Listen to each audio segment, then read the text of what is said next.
Vamos a invitar a la campana a sonar. Cuando la invitamos a sonar, enviamos nuestro amor, nuestros saludos y buenos deseos a los seres que la oirán. Deseamos que al escuchar la campana dejen de sufrir, que empiecen a practicar la respiración consciente, encuentren la energía de la paz y la alegría en ellos y sean capaces de transformar la energía de la ira, el sufrimiento y la desesperanza. Por eso invitar la campana a sonar y enviar su sonido para que la gente en nuestro alrededor pueda oírla es una acción sumamente compasiva. No podemos hacerlo sin poner todo nuestro corazón en ello. Con el cuerpo, la palabra y la mente en perfecta unidad, envío mi corazón con el sonido de esta campana. Que todos los que la escuchen despierten de su olvido y trasciendan el sendero de la ansiedad y el pesar. Escuchando la campana siento que las aflicciones que hay en mí empiezan a disolverse. Mi mente se serena y mi cuerpo se relaja. En mis labios nace una sonrisa. Siguiendo el sonido de la campana regreso a la isla de la plena conciencia y al jardín de mi corazón, donde las flores de la paz florecen bellamente. Bueno, en algunos lugares acostumbran leer un enunciado, no me acuerdo cómo va ni nada de eso, pero hablan del problema común que aquí nos tiene reunidos o algo así dice ese enunciado, ¿no? Entonces ese problema común que aquí nos tiene reunidos es un problema de salud, no de comportamiento, ¿verdad? Aprovechando que hay muchos nuevos aquí, ya está Willy, ya está Samuel, está la compañera, entonces vamos a hablar un poquito de ese problema de salud.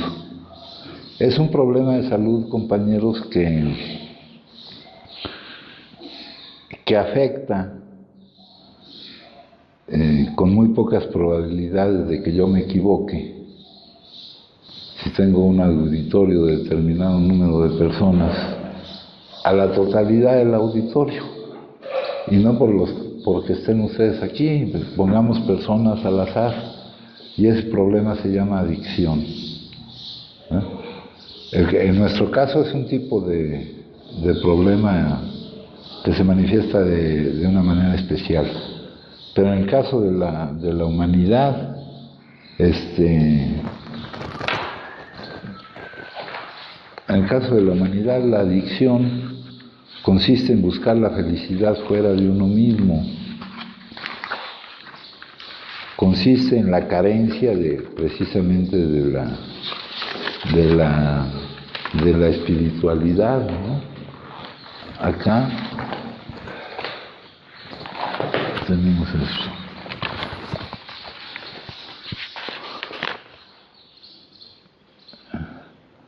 Mientras buscamos la felicidad en el mundo, que no es el lugar donde la podemos encontrar, estamos cayendo en el problema de la adicción.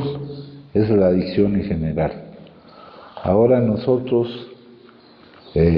la adicción, que es la enfermedad, y como cualquier enfermedad tiene una serie de síntomas o señales que nos indican que está presente la enfermedad. Aquí, para la mayoría de los que estamos aquí, ese síntoma es el consumo de las sustancias psicoactivas. Hay adicciones de consumo, hay adicciones de conducta, de proceso, etcétera. Hay muchos tipos de adicciones. Y debemos entender que este es un problema de salud, es una enfermedad cerebral crónica. Es remisible, es reincidible, es incurable. Entonces, esto requiere, como cualquier enfermedad, para poder andar funcionando por ahí medianamente, pues debemos asumir cuál es nuestra responsabilidad para con nosotros mismos y para con los demás, y para poder no ser bloqueados en el desarrollo de nuestra vida por la presencia de nuestra enfermedad, de los síntomas de nuestra enfermedad. Nuestra responsabilidad para con nosotros mismos, la primera, para que si acaso se puedan presentar algunas otras, es ocuparnos del tratamiento, de mantener bajo control la enfermedad. Esta enfermedad no se cura, ¿no? Se habla de recuperación, pero se habla de rehabilitación, pero son puras analogías que se utilizan porque se utilizan con otro tipo de enfermedades diferentes. En nuestro caso, lo más que podemos tener es una suspensión diaria en nuestra sentencia, como manifiesta el libro, ¿no? Aquí, en el prólogo, que es el compartimiento de experiencias. El compartimiento de experiencias es una de las bases que utiliza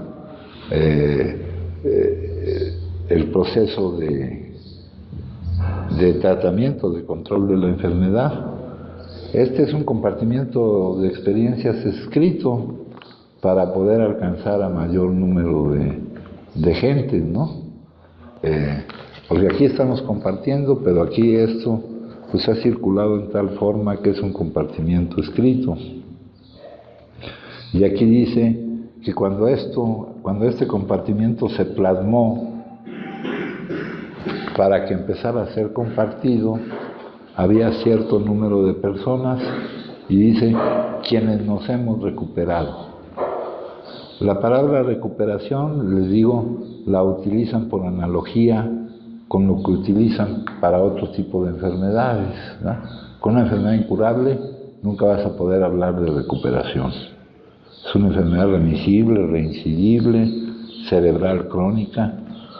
Digo todo esto porque quiero aquí dar un poco de información a personas que se acercan por primera vez. Entonces, más adelante aquí nos aclara, para tener una visión completa de lo que se comparte aquí, pues hay que en realidad tomar en cuenta todo lo que se dice en la totalidad de este compartimiento. Aquí en otra parte de este compartimiento nos dicen,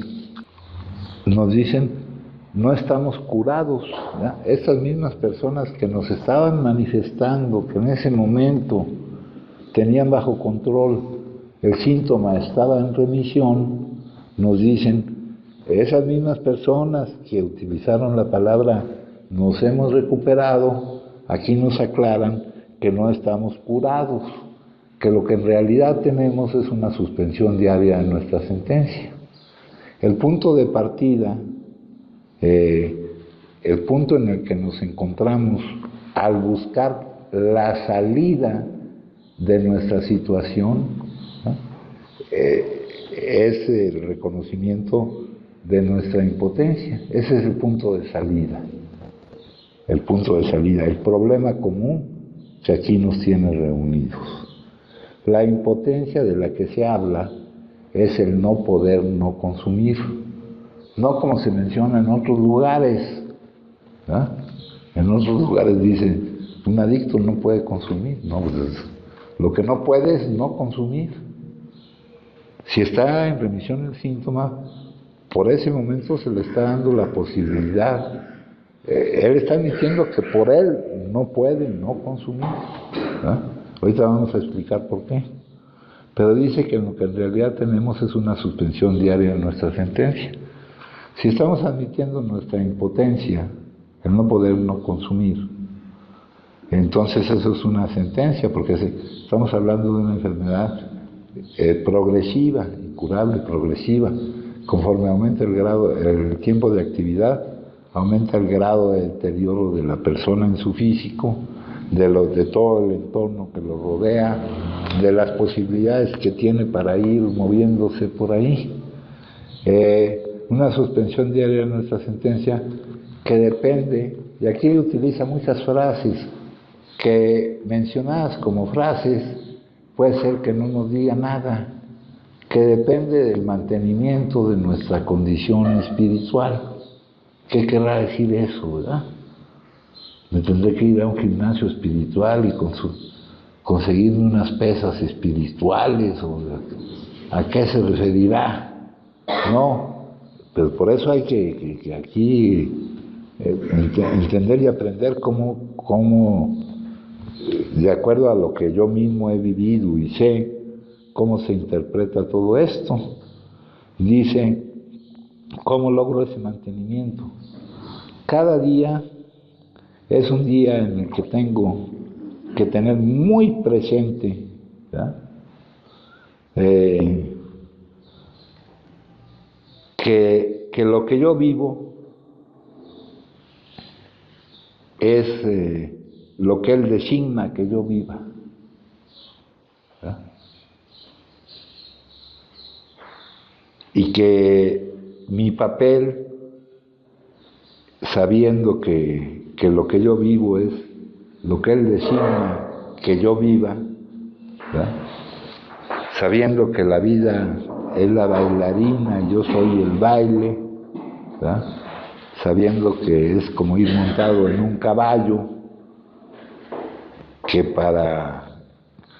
yo debo de aceptar que si alguien quisiera saber para dónde va mi camino en cuanto a contenidos, le tendría que preguntar a la vida a dónde me lleva, le tendría que preguntar al caballo.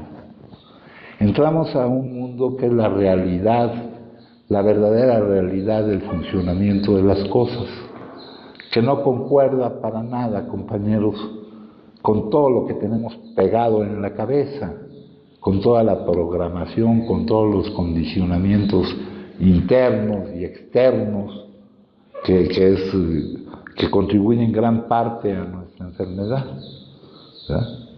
Entonces dice, lo que yo vivo es su voluntad.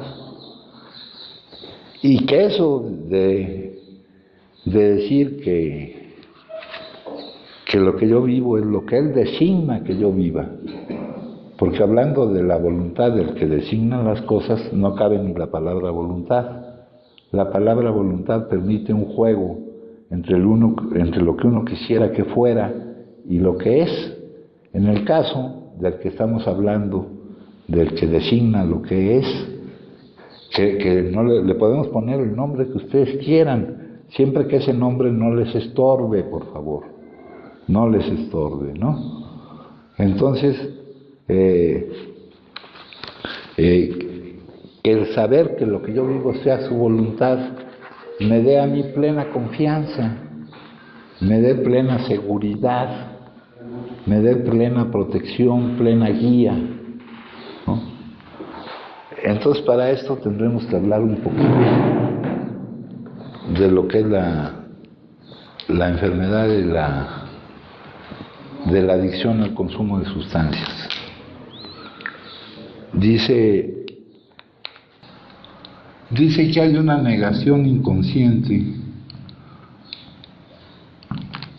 a vivir determinado tipo de emociones, a vivir las emociones, ya sabemos que no las produce lo que vivimos, sino lo que pensamos de lo que vivimos, si cómo lo etiquetamos, cómo lo catalogamos, cómo juzgamos el hecho de que lo que vivamos vaya de acuerdo o no vaya de acuerdo con nuestra voluntad.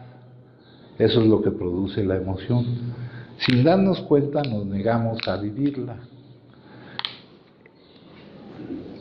Y nuestra enfermedad cerebral crónica consiste en que esta negación inconsciente a vivir esa emoción se vuelve una necesidad primaria. La mentira de que se puede uno negar a vivir se vuelve una necesidad primaria de supervivencia. Las necesidades primarias de supervivencia no las maneja el lóbulo frontal, la parte racional de mi cerebro, la que establece argumentos o decisiones o cosas así. Las maneja la parte emocional, el cerebro primitivo, la amígdala, y la maneja no mediante pensamientos ni elaboraciones, sino mediante bioquímica cerebral. Emite un mandato bioquímico, ¿verdad? Una necesidad primaria de supervivencia, alimentarse. Si no te alimentas, el cerebro, esa es una necesidad primaria de supervivencia, el cerebro emite un mandato bioquímico de consigue alimento, aliméntate. Una vez satisfecha la necesidad primaria de supervivencia, el mismo cerebro te manda una señal de que ya está satisfecha para que pare la necesidad de satisfacer esa necesidad. Con nosotros no pasa nada de eso. Puede ser una enfermedad cerebral crónica. Se vuelve una necesidad primaria de supervivencia el pretender, el negarnos a vivir, y nosotros fabricamos la ilusión de que la ilusión quiere decir mentira, de que hay una forma de no vivirla. Todo está ocurriendo sin que nos demos cuenta, compañeros, y que la forma de no vivirla es iniciando el consumo de alguna de las sustancias, que nosotros acostumbramos consumir, o iniciando el desarrollo de alguna de las actitudes que a nosotros nos sirva para pretender que así no vivimos esas emociones. Habiendo creído encontrar ese poder para vivir, pues nosotros caemos en un estilo de vida centrado en el consumo, porque tenemos falta de poder para vivir, nos dicen, ese era el problema, ¿no? Sentir que la vida es algo que hay que soportar, y que para soportarla, porque pues hay que meterse algo, güey, porque la vida, como no se adapta a mí, como yo estoy esperando y necesitando que la vida se adapte a mí, para soportar que no se adapta a mí, me tengo que meter algo, güey, ¿no? No. Dice, estamos desadaptados a la vida. Eso equivale a decir, estamos esperando a que la vida se adapte a nosotros. En el número 1, creíamos que las circunstancias, los contenidos de la vida nos impulsaban a consumir. Cuando vimos que no podíamos corregir las circunstancias a nuestro gusto, pues vino una mayor necesidad de consumir. Nunca se nos ocurrió actuar, lo cual es lo lógico, ¿verdad? Lo cual cabe a nuestro papel en el funcionamiento del todo, adaptándonos a las circunstancias, porque teníamos la necesidad de que las circunstancias se adaptaran a nosotros. Estábamos desadaptados de la vida, eso nos llevaba a una plena fuga de la realidad, ¿verdad? Entonces, cayendo ante esta dependencia psicológica y ante la repetición de esa forma de pretender vivir, de pretender que hemos encontrado el poder para vivir lo que de otra manera no podíamos vivir, pues se va desarrollando también una dependencia física que se manifiesta en una pérdida del control de la cantidad que se consume, que es la compulsión física o alergia orgánica de la que nos habla ahí, una reacción anormal. Esto nos hace consumir generalmente hasta la intoxicación, que es el estado patológico del organismo que impide un adecuado funcionamiento. Esto hace que al principio se aumente, por la ley del interés disminuido, la necesidad de aumentar la cantidad de sustancia que consumías para obtener los mismos efectos que obtenías al principio, o de ir cambiando a todo tipo de sustancias. Esto es la tolerancia, que en un principio puede ser que aumente, que requieras consumir más, y que eventualmente con el tiempo va a disminuir. Esto cuando uno lo vive, cuando uno lo toma hasta como un falso orgullo, la cantidad que uno puede consumir, ¿ah? Todo lo que puede uno aguantar consumiendo. Esto trae otros problemas, compañeros. Trae el problema de que cuando dejamos de consumir, experimentamos la supresión o abstinencia, que es el conjunto de malestares biopsicosociales que experimentamos cuando interrumpimos el consumo. Hay dos tipos de supresión, una muy conocida, la que se experimenta inmediatamente después que se deja de consumir, es la más conocida. La severidad de los síntomas de ese problema depende de la sustancia que se consume. Hay sustancias que al suprimir su consumo presentan síntomas de alta severidad, otros de severidad moderada, hay otros que no presentan síntomas de supresión temprana o aguda, pero también está la supresión tardía o postaguda. Algunas de estas supresiones tempranas pueden ser mortales por la severidad de sus síntomas, hay otras que no presentan síntomas y otras son... Pero esto pasa rápidamente, este no es nuestro mayor problema. Hay otra, la supresión postaguda o tardía, cuyos síntomas no dependen de la sustancia que consumíamos, sino del daño que le hemos hecho a todo nuestro organismo, muy especialmente al sistema nervioso central. Y los síntomas son iguales: dificultades para pensar con claridad, dificultades con la memoria, con el sueño, con la coordinación física, dificultades para pensar con claridad, que es lo mismo que dificultades para resolver problemas sencillos o situaciones sencillas. Esa puede durar años, hay diferentes patrones, hay veces que de repente parece que va mejorando y luego va empeorando, hay muchos patrones distintos. Y también presenta todos los efectos nocivos, cómo vamos dañando todas las áreas de nuestra vida. Entonces, si la vida, sin estas dos situaciones, con sus contenidos nos producíamos emociones que inconscientemente nos negábamos a vivir, elevando esa negación a una necesidad primaria de supervivencia, con lo cual provocábamos la reacción como el cerebro maneja las necesidades primarias de supervivencia, que se puede definir como una urgencia inaplazable, un mandato bioquímico. El manejo del craving famoso que hace el cerebro. Entonces, la vida sin esta problemática adicional no la podíamos vivir, pues con esta problemática pues menos.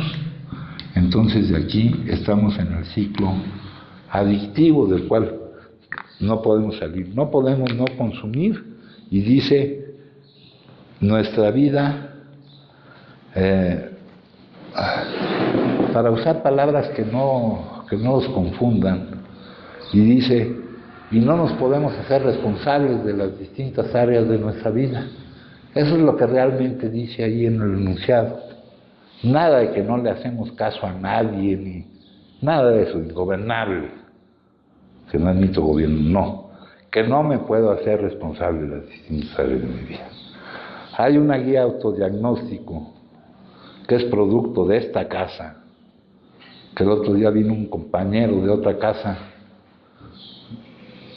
ustedes lo conocen, algún terapeuta, psiquiatra le dijo que esa guía era de Hassel, mentira, esa guía salió de aquí. Y ahí nos dice cómo se cuidan y cómo se dañan las distintas áreas de la vida.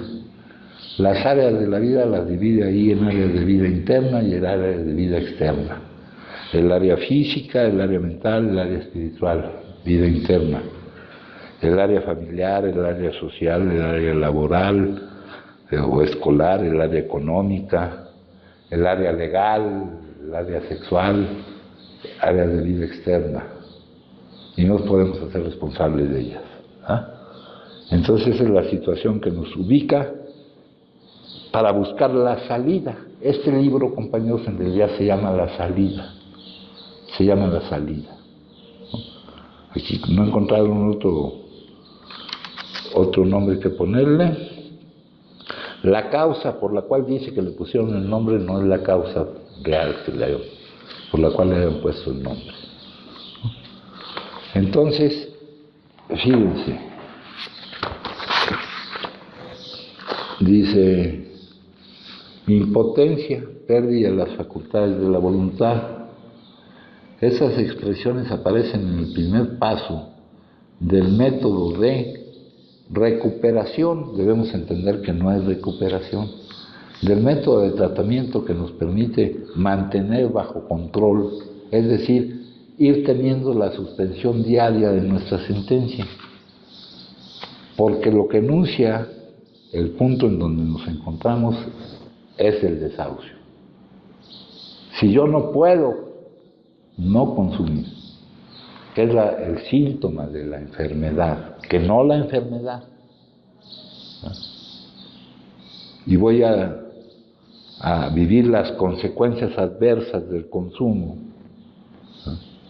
Otra definición que cuadra con esto es que la manifestación de la enfermedad es el consumo continuo y compulsivo a pesar de las consecuencias adversas, ¿no?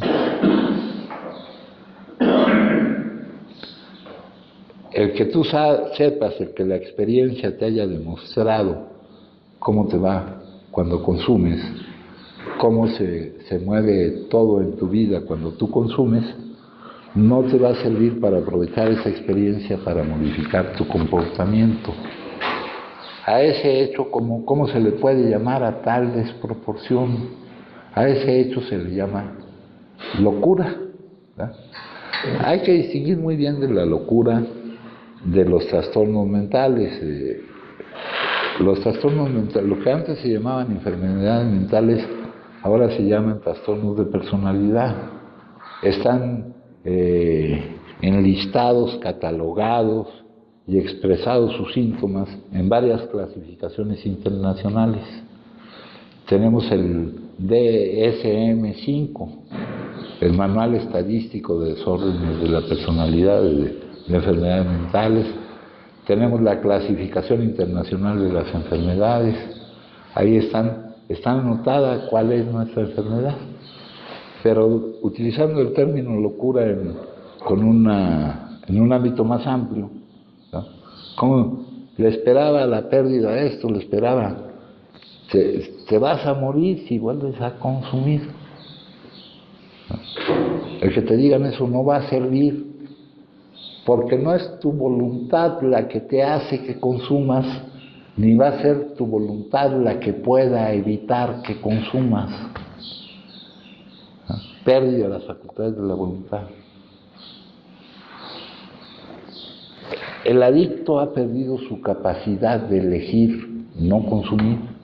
El consumo para el adicto no es una elección. El más vehemente deseo de dejar de consumir resulta totalmente infructuoso. Por más necesidad, por más agobiante que sea su necesidad de dejar de consumir, eso no. Este es un problema de salud muy sui generis. Una vez en alguna junta me decían, si es un problema de salud, ¿por qué no hay un medicamento? Ahora, cuando no entendemos medicamento, tratamiento y todo, pues se va uno a lo que se acostumbra en otras enfermedades y no toma uno en cuenta esto que estamos haciendo aquí. Entonces, esto que estamos haciendo aquí, compañeros, es el tratamiento de la enfermedad. En nuestro método de tratamiento utilizamos la psicoterapia espiritual. Esto es psicoterapia espiritual. Que no nos confunda la palabra espiritual si no significa algo para nosotros. La palabra espiritual, así sin significar algo para nosotros, no sirve para nada. Es la ayuda mutua, los fundamentos de la comunidad terapéutica. Nos dicen, para los que consumen como nosotros consumimos, a nosotros nos distingue la razón por la cual consumimos y la forma en que consumimos. No todo el que consume tiene este problema. Tenemos otro tipo de gente que consume, los consumidores moderados que no tienen dificultades. El consumo para ellos no representa esto, no se consume por la misma causa ni en la misma forma que consumimos nosotros. El consumidor excesivo todavía puede acudir a su voluntad para dejar el consumo. Tenemos otro tipo de consumidor, el consumidor de situación, del cual se habla poco, pero ese, mientras se descubre cuál es, debe ser tratado como una persona que tenga este problema de la adicción. Para los que no pueden consumir más que en la forma en que consumimos nosotros, la única solución es no iniciar el consumo. Una vez iniciado el consumo, el recorrido es este. Este recorrido que aquí se ve es un diagrama. En realidad vivirlo es una tortura. Vivirlo es una tortura, compañeros. Darnos cuenta que es una tortura también nos llevará tiempo. Entonces tendremos que dejar de producir estas emociones que nos neguemos a vivir. ¿Ah? Entonces, para dejar de producir esas emociones, compañeros, para que no sea de vuelta la cordura de no cometer la locura de iniciar de nuevo el consumo, debemos de dejar de producir esas emociones. Debemos de tener una confianza plena, decía, el mantenimiento de nuestra condición espiritual. Darnos cuenta de que lo que vivimos es lo que Él designa que vivamos, compañeros. Eso equivale a no querer jugar el papel que juega el que designa lo que vivimos, que no somos nosotros. Planes, sueños, palabras que corresponden al condicionamiento. ¿A dónde va tu vida? ¿Se lo pregunto a ustedes o se los pregunto a su vida? ¿A dónde me lleva la vida? Echen el cassette hacia atrás. ¿Los ha llevado a donde ustedes creían que iban? ¿Ha seguido su vida el camino que ustedes trazaron para ella?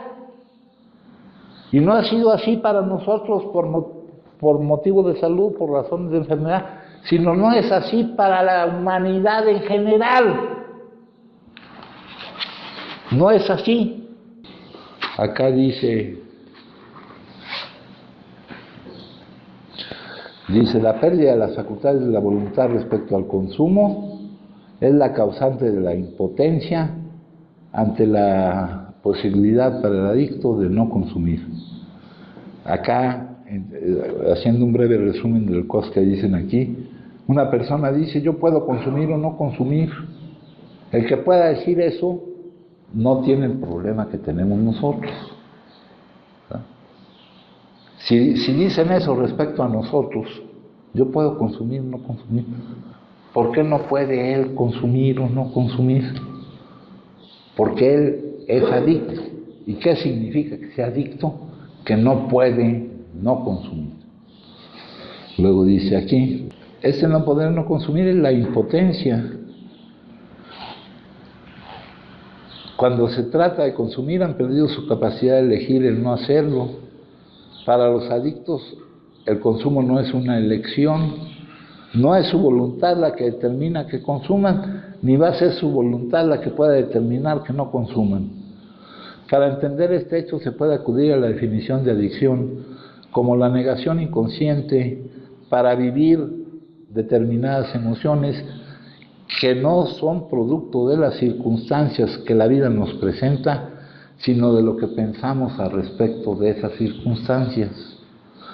Esta negación inconsciente se explica porque ante la mentira de que se puede escapar de esa situación, el cerebro, a través de un mandato bioquímico, maneja como una necesidad primaria de supervivencia el consumo. Ese mandato bioquímico lo pudiéramos manejar como una urgencia e inaplazable, imparable, que no va de acuerdo a la razón.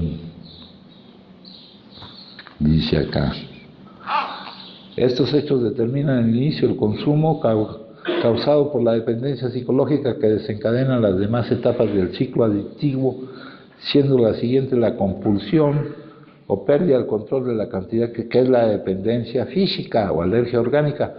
Para poder romper el ciclo adictivo, eliminando el inicio del consumo, debemos de dejar de producir esas emociones que nos neguemos a vivir.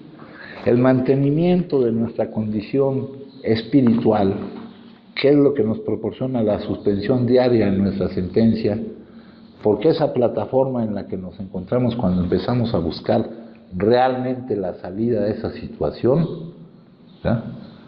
El mantenimiento de esa condición espiritual es el hecho de que aceptemos, que sepamos que el que designa lo que vivimos actúa a nuestro favor y nos da una confianza plena que nos pueda llevar a decir: hágase tu voluntad y no la mía. Pero a decirlo, no a decirlo, a sentirlo. Que pase lo que tú quieras que pase, porque es lo mejor que puede pasar para mí.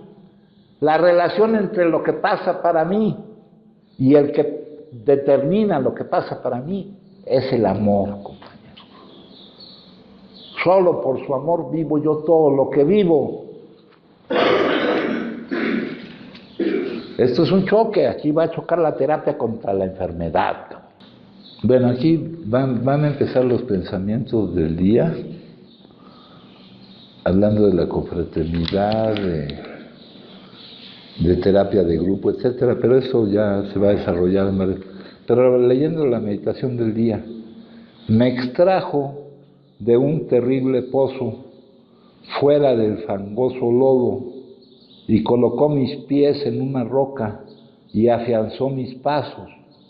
La primera parte, me extrajo de un horrible pozo, significa que acudiendo a ello, aquí no cabe ni ponerle pronombres, ni nombres, ni nada, no tiene nada que ver con lo que imaginemos o pensemos,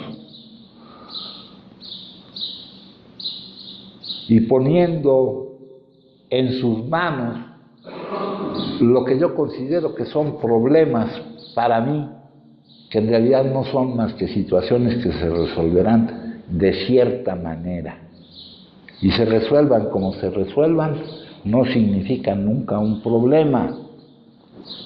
Dice, me extrajo y poniendo en sus manos, sabiendo que lo que yo vivo está en sus manos, estoy en condiciones de vencer mi forma errónea de considerar lo que es la vida y mis dudas que me puedan llevar a no estar con la confianza plena en lo que vivo. Colocó mis pies sobre una roca quiere decir que cuando confío, por venir de quien viene lo que vivo, no por la verificación que yo hago de que si lo que vivo me gusta o no me gusta, o si concuerda con lo que el mundo condicionado me dice que tengo yo que vivir o no vivir, o con las expectativas de otros. Aquí viene un desbalance. Mientras no haya una primacía total de lo espiritual sobre lo mundano, voy a estar siempre en peligro, compañero. Dice aquí, quiere decir, cuando confío para todo, tengo seguridad verdadera. Afianzó mis pasos, significa que me guía, que tendré su orientación. Hace rato hablábamos de libros de psicoterapia espiritual, de los cuales hay muchos. Acá tenemos otro que es muy conocido y que nos dice lo siguiente: no tengo que preocuparme por lo que debo decir ni por lo que debo hacer, pues aquel que me envió me guiará. Me siento satisfecho de estar donde quiera que Él desee, porque sé que Él estará ahí conmigo. Sanaré a medida que le permita enseñarme a sanar. Acá leímos ayer en esta página algunos de los resultados a obtener en nuestra transformación. Uno de esos resultados, compañeros, que me dicen que voy a obtener experimentando la transformación, el cambio que debo de obtener para salir de mi situación, de este problema de salud. Nadie sana siendo el mismo. Nos dicen, un cambio revolucionario, gigantesco, en mi actitud hacia la vida, hacia los semejantes. Un desechar las ideas, emociones, actitudes que han guiado mi vida y que un conjunto completamente nuevo de conceptos y motivos empiece a dominarlo. Eso es lo que me dicen aquí, que es la solución. Eso lo sabían los profesionales los profesionales de la salud. Reconocen que no están bien preparados para atender, para brindar la atención que necesita este problema de salud. Acá, compañeros, en uno de los resultados a obtener, nos dice, aquí en la misma página, por cierto, dice, intuitivamente sabremos manejar situaciones que antes nos desesperaban. ¿Qué quiere decir intuitivamente? Mediante su orientación. Acá nos habla de la acción, que más importante que la acción son los momentos de reposo y en que podamos acudir a él, que no es una acción desbordante lo que va a permitirnos vivir la vida como un traje cómodo, ¿no? Acá, esto mismo que les acabo yo de leer, nos lo expresan aquí de esta manera. Dice, descansen sabiendo que todo está muy seguro en mis manos. Descansar es confiar.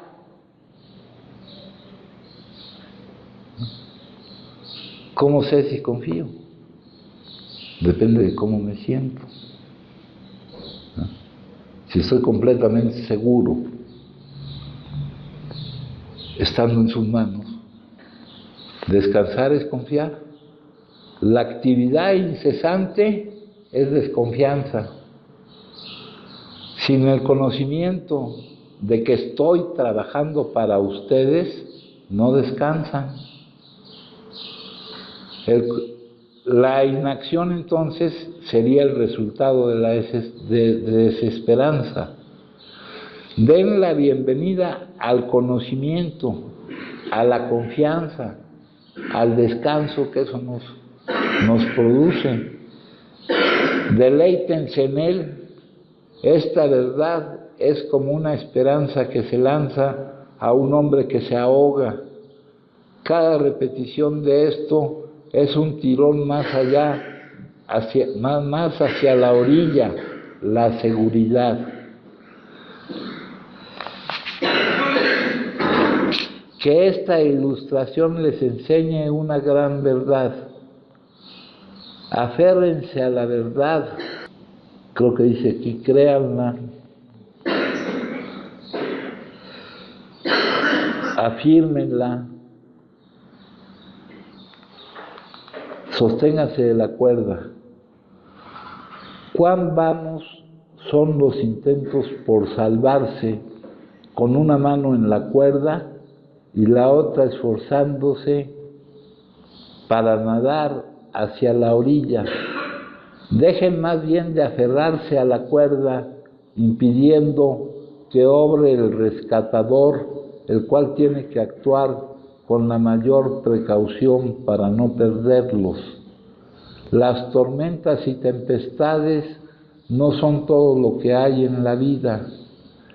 El salmista que dijo, todas tus ondas y tus olas han pasado sobre mí, señaló también, me hizo sacar del pozo de la desesperación, del lodo cenagoso, puso mis pies sobre peña y enderezó mis pasos.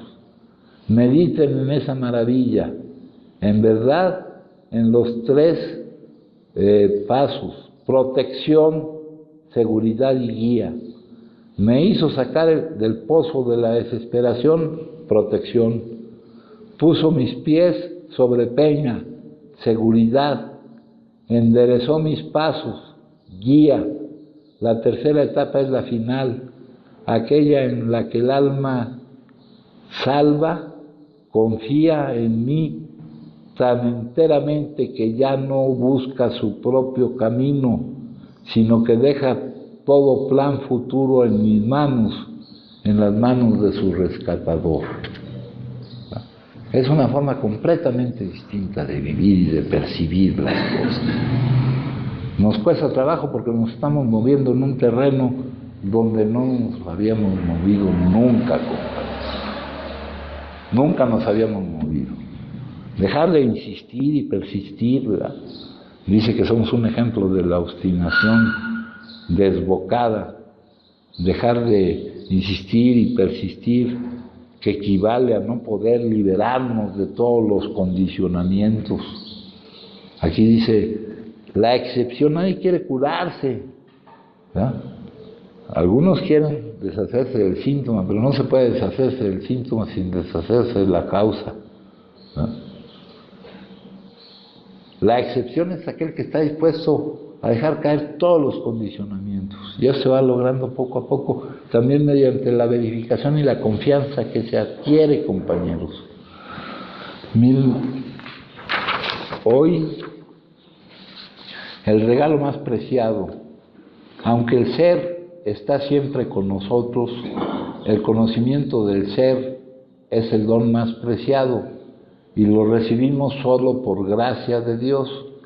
Conocer al ser es eliminar todos nuestros sufrimientos y alcanzar la dicha más alta. La mente arderá sin cesar en el fuego del apego y de la aversión, de aquello que nos lleva a gritar compulsivamente, esto debe de ser así, es el apego, o la aversión, lo contrario, esto no debe de ser así, hasta quedar satisfecha al fundirse en el ser. Pero cuando alcanzamos al ser, alcanzamos su felicidad supremamente libre, que el dolor del mundo no puede nunca tocar. Desde el seno de esta dicha surge una fuente de néctar. ¿Cómo podrá jamás estar hambriento o sediento quien haya alcanzado esta dicha? ¿Cómo podrá jamás sufrir por las miserias del mundo quien entienda a su propio ser? Así pues, por tu propia felicidad, busca al ser. Cuando te des cuenta de la gloria del ser, sabrás que no hay nada más sublime. De todo esto, siempre se dice lo mismo con muchas diferentes palabras, en muchas diferentes formas. ¿Ah? Tenemos que estarle dando mantenimiento diario a nuestra sentencia, diciendo realmente, afirmando lo que sentimos en la seguridad de que se hace su voluntad y no la mía. No es darle un permiso, hágase tu voluntad y no la mía. Es estar tranquilo sabiendo que lo que yo viva será su voluntad. Se hace tu voluntad y no la mía. Así funciona.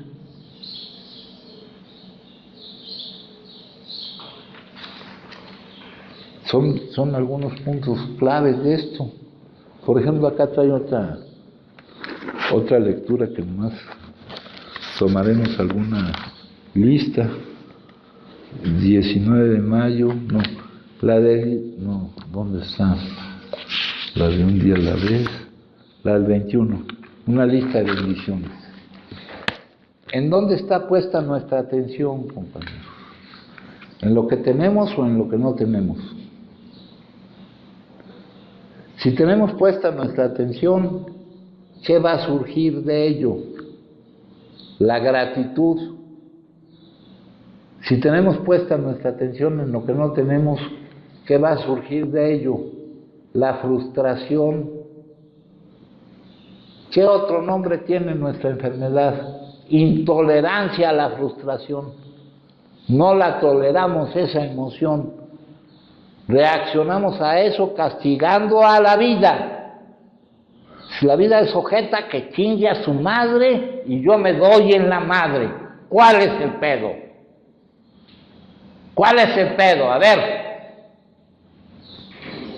Si alguien está loco, yo estoy más loco.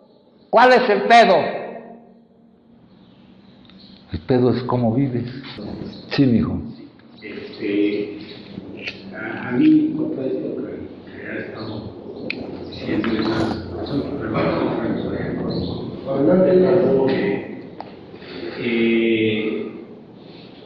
en lo personal, o sea, tengo proyectos o sueños. Sueños desde una perspectiva que gracias a haber tenido contacto un poquito con lo que tiene que ver con la espiritualidad y demás, ya tienen una connotación diferente a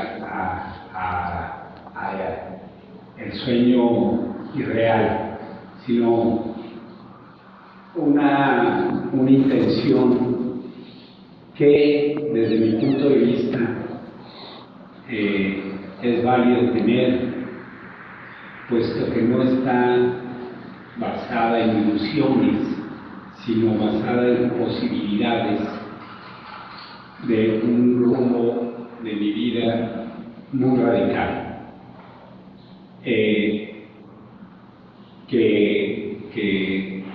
estoy tomando las precauciones y sobre todo de antemano sabiendo de que si esto sucede o no sucede, será por la voluntad de Él. O sea, yo espero que porque eso es lo digo estando sentado aquí, pero si no si ese sueño de repente llega y de repente se frustra, tengo que tener la capacidad de decir, no era para mí, no estaba, no, o sea, como que yo no me tengo que sentir incapacitado. Estoy muy de acuerdo en lo que se dice de querer lo que uno tiene. De ahí surge la gratitud.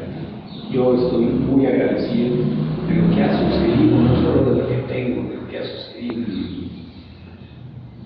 de la cual yo literalmente le comentaba a una persona que quiero mucho, que yo veía pasar aviones en tiempo de consumo y me lamentaba y decía, puta, hay gente que todavía se desplaza por el aire, va a un lugar. Ahora ya se me quitó eso, pero yo lo decía lastimeramente, de una manera, porque me sentaba en un balcón para poder fumar, porque estaba viviendo en casa de mi madre y era como la ruta de aterrizaje de los aviones. Y bueno, me estoy viendo. Esa cosa me causaba mucho dolor, porque estaba en una parte de mi consumo en el cual no concebía ya la vida sin alcohol, ni con alcohol. O sea, yo ya quería dejar de consumir, pero no había forma. Y me autodesahucié, o sea, mentalmente yo decía, la verdad, o sea, no tuve la confianza, no sentía ni siquiera, me sentía merecedor de una salvación como la que me sucedió hasta la fecha. O sea, vaya, sé que esto es de mantenimiento, ¿no? Pero a lo que voy es que el perseguir este sueño y esta cosa con la suficiente prudencia, la mínima prudencia de asuntos materiales que tienen que ver con qué tan loable estoy pensando, qué tan realizable puede ser y con qué cuento y demás. Tener la confianza de que yo voy a hacer el intento, porque yo no tengo claro cuál es la voluntad de Él para lo que yo estoy pensando. No es una cosa porque mentalmente revisado, si es búsqueda de fama, si es búsqueda de Estoy buscando literalmente un sueño de estar a nivel del mar, estar en la playa, que siempre he amado mucho, que me ha gustado mucho mamá, es muy atractiva.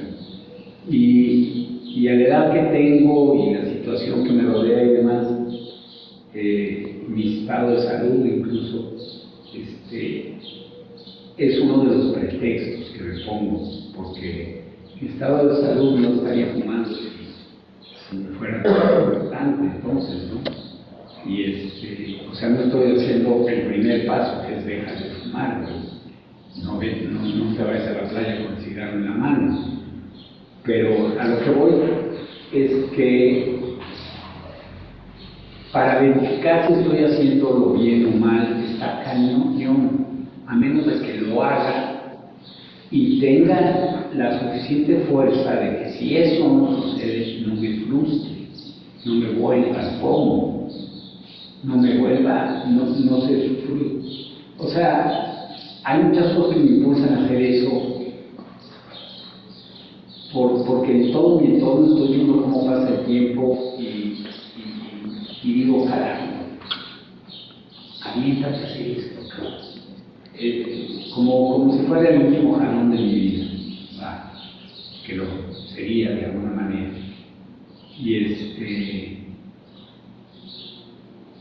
Y me entra de repente como, no tengo la suficiente confianza de que estoy actuando bien, o sea, como que estoy actuando casi sin antes pedirle permiso a él en el que yo creo creer, en el que me he convencido que creo y no sé qué tanto creo.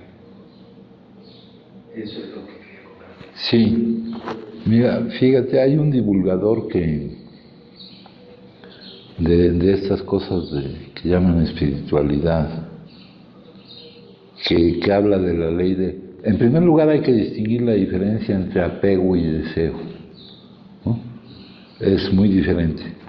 Un deseo tiene la característica de que se puede satisfacer o no se puede satisfacer, y se satisfaga o no se satisfaga, no te debe de afectar a ti, ¿ah? Otra cosa que mencionaste, dijiste, no sé cuál es la voluntad de él respecto a esto, que la voluntad de él se revela en lo que es, no se puede conocer por anticipado. Pero hay un divulgador que recopiló ciertas consideraciones respecto a esto de la espiritualidad y mencionó una que se conoce como la ley de la intención y el deseo. Y nos dicen que si hay expansión en este ámbito interno, que si hay crecimiento, es más probable que se manifieste también en lo externo. Por ejemplo, cuando les digo yo que la relación más importante, la decisión más importante que toma uno es si la vida, el todo, es mi amiga o mi enemiga, que esa decisión la tomo yo. Ella ya tomó su decisión, ello, lo que sea, ya tomó, es mi amigo, es el máximo de mis amigos, ¿verdad? Entonces, yo decido que es mi amiga y le doy la bienvenida, venga vestida como venga vestida, me venga presentando lo que me venga presentando.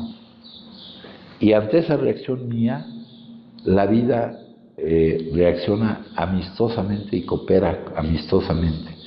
Se habla del estado de gracia, de la ley de la intención y el deseo.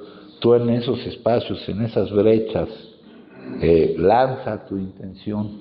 Si te alineas con todas las otras, con todos los otros fundamentos de esta nueva forma de vivir, es muy probable que las intenciones se vayan realizando, ¿no? Sabiendo que no es por ti que se realizan, sabiendo que es el fluir de la vida que para allá va, y debe uno tener confianza, hacerlo confiadamente. Vivir confiadamente vivir confiadamente es lo que necesitamos, vivir con esa plena confianza, ¿no? De que pase una cosa u otra. Pero se alcanza el hecho de que la vida coopera contigo. Fíjate, por ejemplo, acá hay otra lectura. Dice, si tú le das la bienvenida y haces de esto un hábito, vivas lo que vivas, sea el contenido del momento del que se te presente, y el momento, también cuando tú dices el último jalón de mi vida, eso no es cierto, ¿no? La vida ni empieza ni termina, mijo, ¿no? No estemos creyendo que nuestra vida termina. Ahorita leemos que nada se pierde, ¿no? Ahorita lo vamos a leer, ¿no? Pero aquí dice, compañeros, dice, toda esa forma de expresarnos, y no es raro, no es criticable, ¿no? Es un producto pues, de cómo estamos condicionados por el condicionamiento externo e interno que venimos arrastrando. Pero acá nos dice, fíjense, cuando les hablaba yo hace rato de la enfermedad colectiva de la humanidad, el estado mental normal de la mayoría de los seres humanos contiene un elemento fuerte de disfunción o locura. Eso nos lo dice el conocimiento de cómo son las cosas. También nos dice que es posible una transformación radical de nosotros.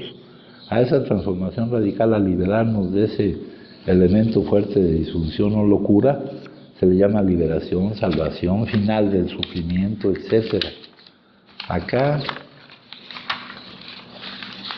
nos dice, el hecho fundamental del universo consiste en este espíritu de vida y poder infinitos que hay detrás de todo cuando se manifiesta, de todo, que se manifiesta en todo y por todas partes. A este espíritu de vida infinita e infinito poder que es trasfondo de cuanto hay, lo llamo, y ahí ponen una serie de nombres, o cualquier otro que creamos conveniente, siempre que estemos de acuerdo sobre el hecho central. Así, Él solo llena el universo, todo proviene de Él y es en Él, no hay nada fuera de Él.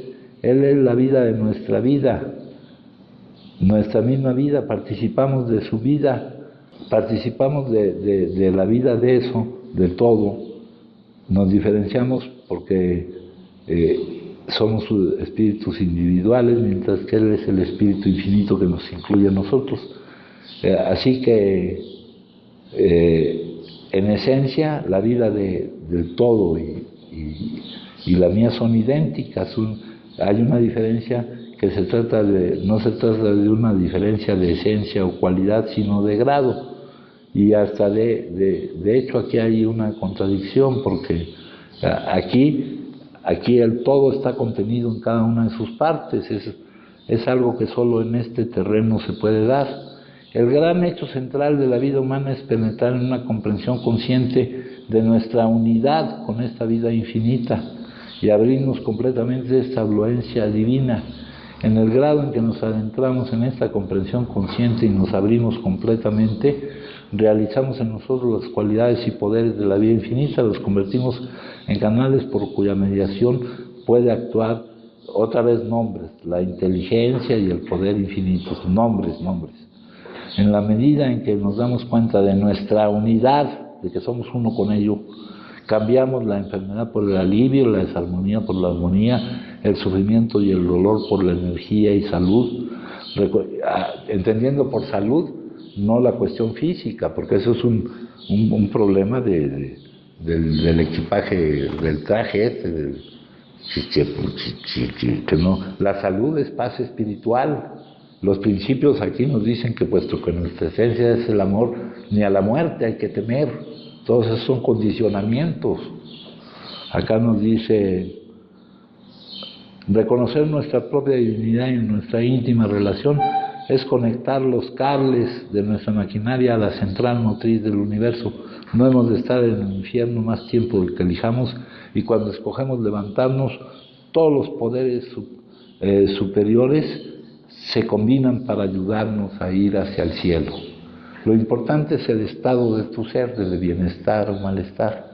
Pero cuando decimos, si le damos la bienvenida a la vida, sea lo que sea que nos presenta, o sea, ya asumimos la responsabilidad de nuestro estado emocional basados en la confianza que nos proporciona el que está a cargo, que actúa a nuestro favor y que tiene una visión completa de los hechos, ¿verdad? Nosotros tenemos una visión completa de por qué va entrelazada una cosa con otra, y podemos de momento, centrando nuestra atención en cierta parte del itinerario, por así decirlo, decir que algo es malo o algo es bueno. Es a lo que se refieren nuestras lecturas cuando nos dicen que estamos encerrados en una caja de espacio y tiempo. No tenemos una visión de que todo lo que ocurre es lo correcto y que todo suceso es una ayuda. Pero cuando le damos la bienvenida, la vida responde amistosamente y coopera con nosotros. Es más posible que se dé la expansión en lo externo que en lo interno.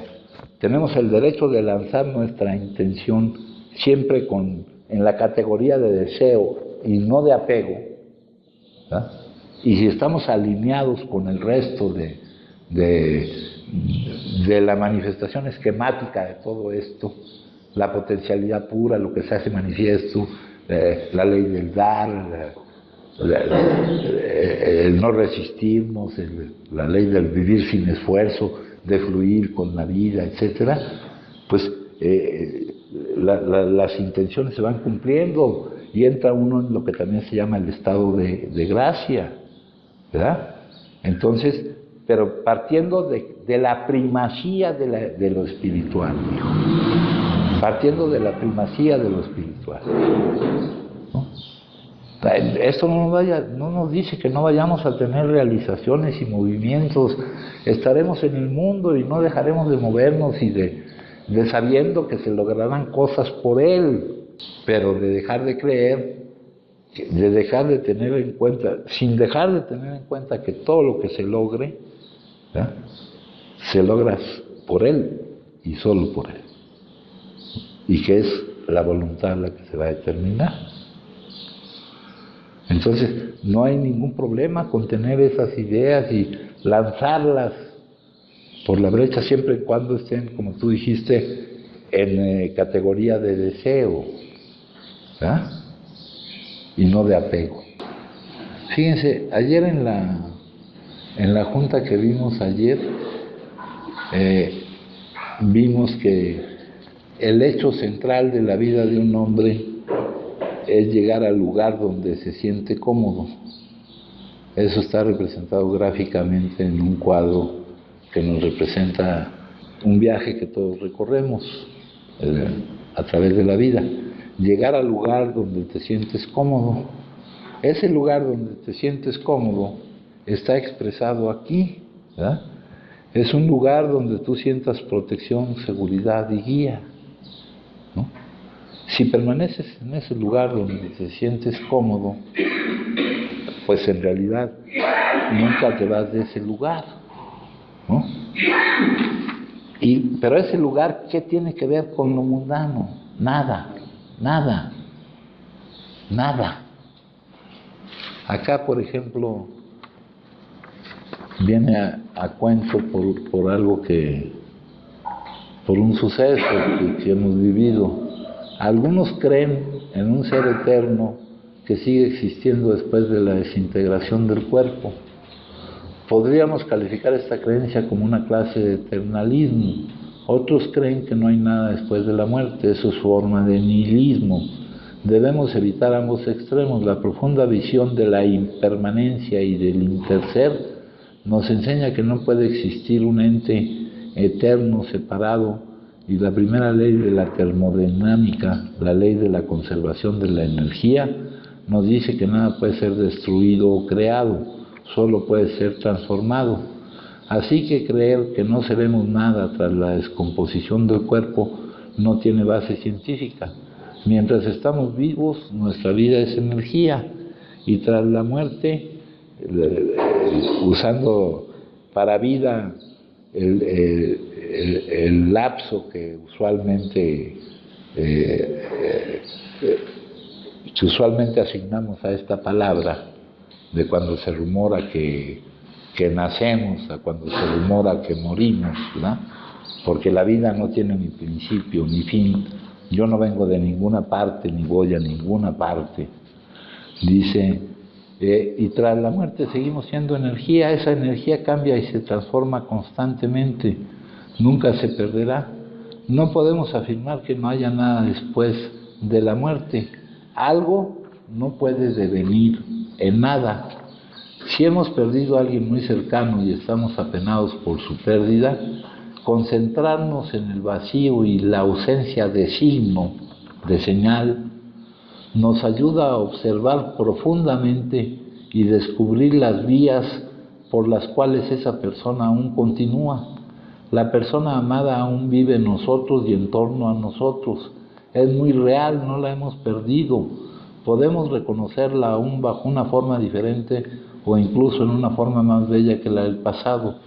A la luz del vacío y del interser, vemos que no ha muerto, no ha desaparecido, continúa por sus acciones y en nuestro interior. Aún podemos hablarle, podemos decirle algo así: sé que estás ahí, respiro para ti, sonrío para ti, disfruto de mirar a mi alrededor con tus ojos, disfruto la vida contigo, sé que aún estoy muy cerca de mí, que ahora continúas en mí, ¿no?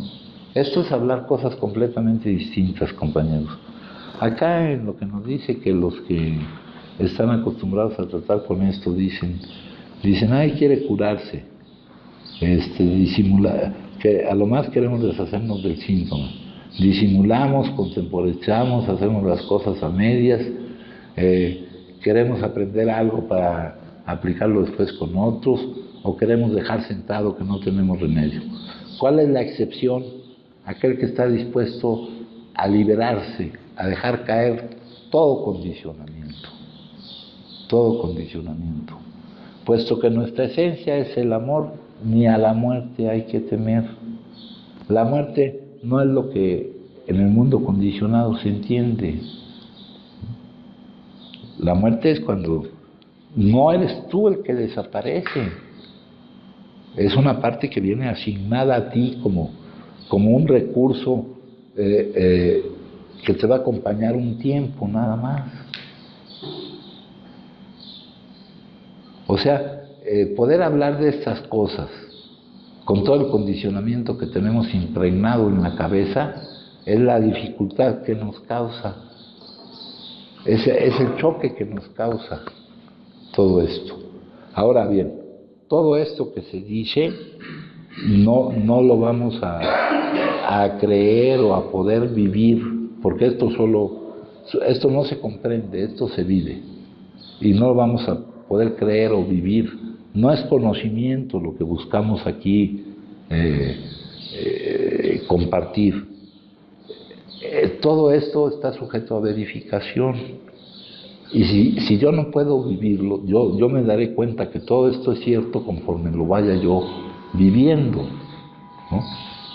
Esa es la transformación que necesitamos. Aquí dice, compañeros, dice en una parte central de este problema, dice: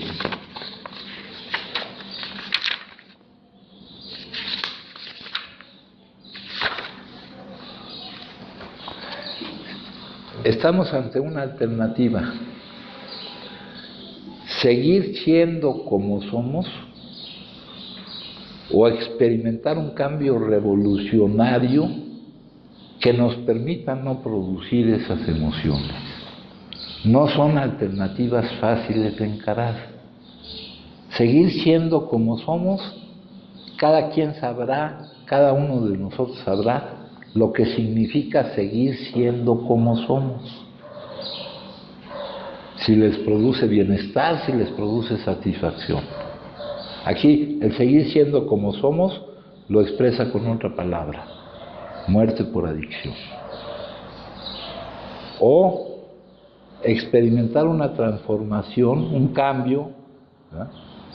Un desechar todo, ideas, emociones, actitudes, un conjunto completamente nuevo de motivos, ¿no?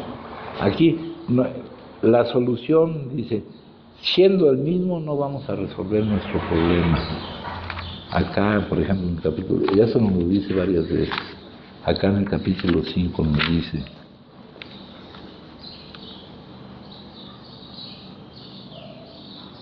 tuvimos que dejar de jugar a ser Dios. ¿Qué significa esa frase? Reaccionar como reaccionaría, como solo cabría que fuera lógico reaccionar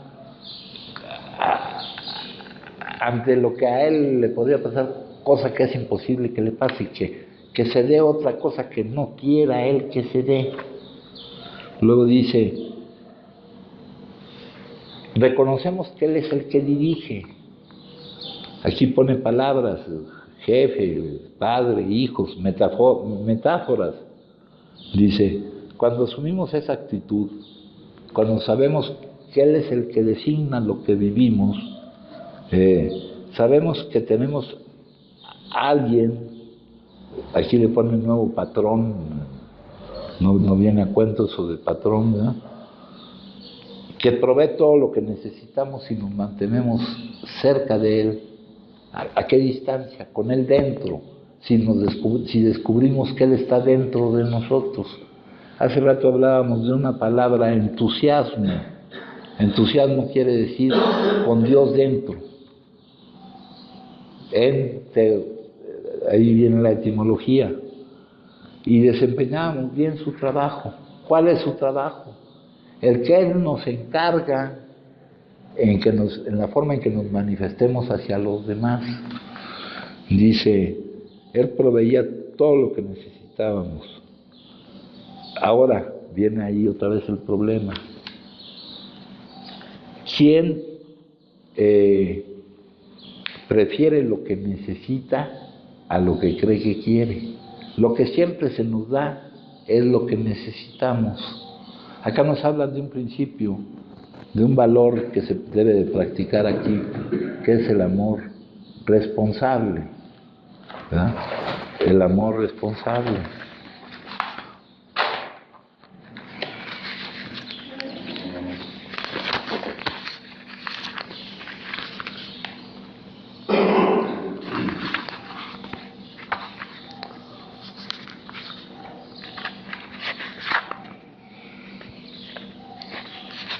Dice, al ejercitar el amor responsable, yo le daré al otro lo que en mi profunda consideración considere yo que es bueno para él y no lo que el otro me pida.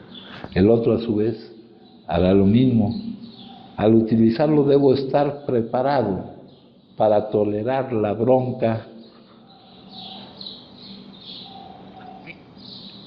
y hasta el rechazo del otro. Quizás llegue a perder su afecto momentáneamente, pero debo estar dispuesto a darle lo que será positivo, lo que sé que será positivo, y yo nunca sé más que a mi propio juicio lo que será positivo para él.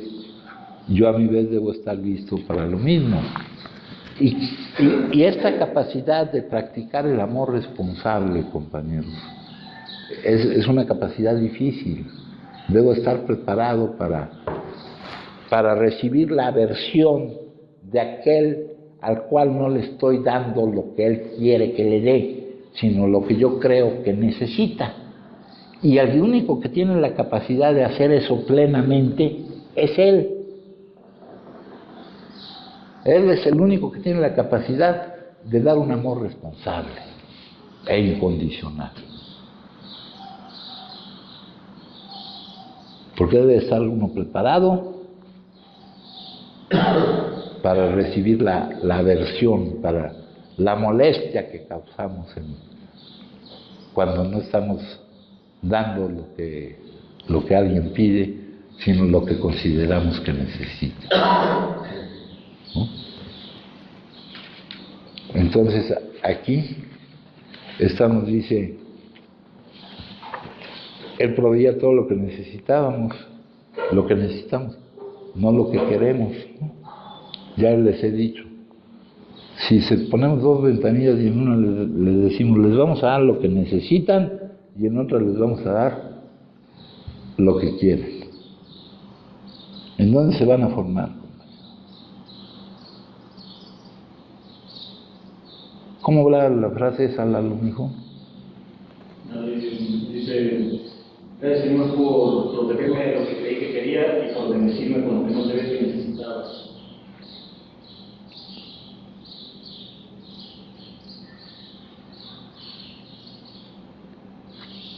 Pues es molesto, ¿no?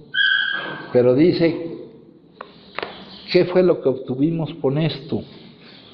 Obtuvimos interesarnos cada vez menos en nosotros mismos, en nuestros planes y en nuestros proyectos. Nos interesamos cada vez más en darnos cuenta de qué era con lo que podíamos contribuir a la vida. Aquí otra vez la paradoja, dando es como recibimos.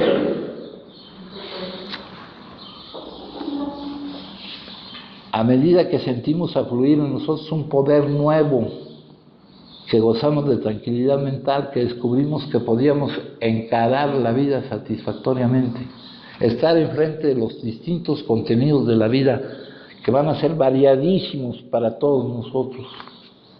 Nos va a presentar de todo, así es la vida.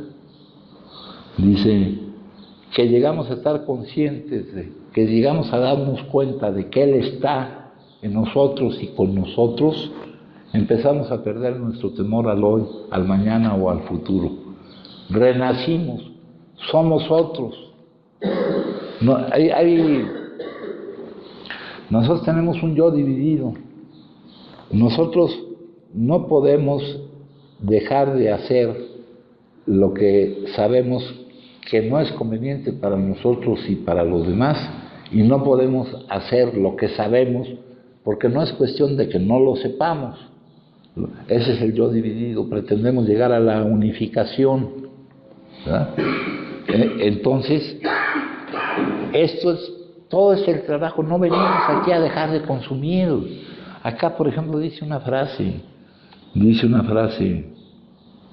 aquí,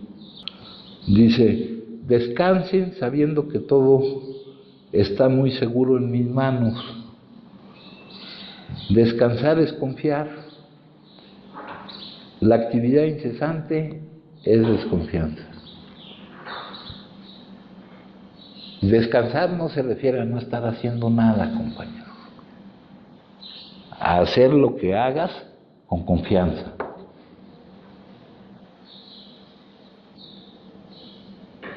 No se refiere a no estar haciendo nada. No es natural no estar haciendo nada. Intuitivamente sabremos manejar situaciones que antes nos desesperaban, ya no por nuestro raciocinio ni por nuestra planeación, sino por su orientación. Puedes esperar a que tus lobos se aplaquen y la acción espontánea surja por sí misma. Puedo tanto en el puerto como en la tempestad sentirme bien. Eso solo se hace llegando a Él, o más bien dándome cuenta de que Él está. Dice, hay cosas que están a nuestra disposición todo el tiempo.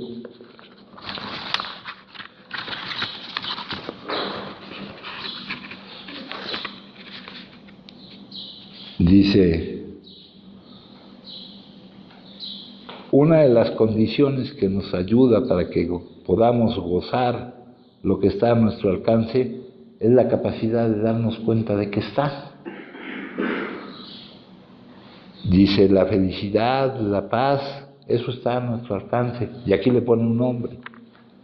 La felicidad está a nuestro alcance las 24 horas del día. ¿Por qué no gozamos de él? Porque no somos libres, porque nuestra mente no está ahí. No tenemos la capacidad de sentirlo o de disfrutar. La práctica de darnos cuenta nos ayuda a ser libres para gozar de lo que tenemos. Acá, ¿cuál es la esencia del cambio que necesitamos experimentar? Dice aquí, pensamos que el poder de darnos cuenta de Él es la esencia del cambio que debemos experimentar, que vamos a experimentar para transformarnos y siendo otros, como dice aquí en el capítulo dice, llegamos a estar conscientes de que Él está, empezamos a perder nuestro temor al hoy, al mañana o al futuro. Renacimos, somos otros. ¿Alguien gusta compartir, compañeros?